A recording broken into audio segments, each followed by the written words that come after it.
What Chad Vader is all about. What exactly is it?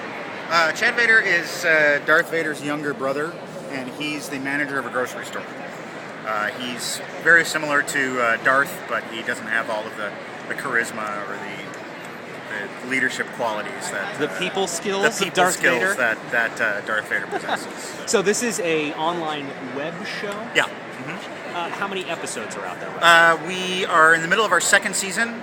We're 9 episodes into that, and there were 8 in the first. So 9 plus 8 is 17. And then we've done a lot of like supplemental. We did Chocolate Rain. Chad Vader sings Chocolate Rain and stuff like that. Probably about 30 videos total, 35 maybe. So this has definitely become one of those big internet sort of memes that people have latched onto. Why do you think it's been so successful? Well, I think it's it's a new twist on something that's very familiar to people, we've really developed it as a show rather than just kind of like a one gag concept.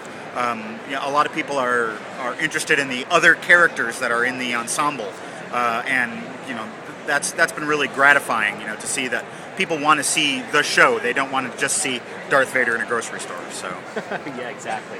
With the success of things like the Guild, and they've got some big sponsorship, how has the money flow been for you as far as getting money and, in the end, making money? Well, we're YouTube revenue partners. We do the revenue sharing for that. Chad is sort of a good calling card for getting other work. Doing other commercial work and stuff like that. So it's just kind of something that sort of gets a lot of visibility and opens a lot of doors that way. So. And that's kind of the way things have gone on the web. You get successful with one thing, it blows up virally, but that's almost your resume to get more steady, quote-unquote, serious work. Definitely. Tell me about how that works, how folks who want to try to get something like that going. What's the success to be original? How do you do it?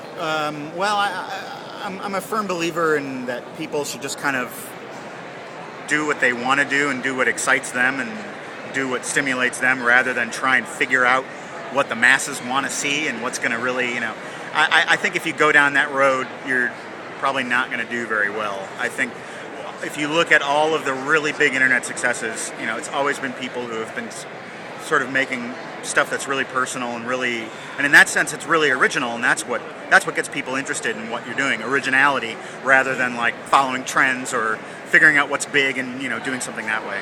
So let's say 6 years ago, would you have ever thought you'd be here in Vegas with a booth at a blog expo? 6 years ago, probably not. When did you think this was going to become big? What was the sign for you that this was huge? The first episode of Chad Vader got featured on YouTube back in 2006, and back then that was a big deal. And so it just started really getting a lot of views and taking off, and it hit 1 million views fairly quickly. So I think at that point we knew that we had something.